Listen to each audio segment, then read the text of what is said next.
చింతపండు రసం ఒకసారి ట్రై చేయండి. చాలా బాగుంటుందండి. రైస్లో తింటే 3 డేస్ వరకు ఇది పాడవదు.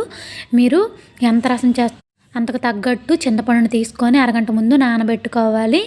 నానబెట్టాకైతే మనమైతే వీటిలో వాటర్ యాడ్ చేసుకొని పులుపుకి తగ్గట్టు అయితే మనం వాటర్ తీసుకొని బాండీలో వేసుకోవాలి.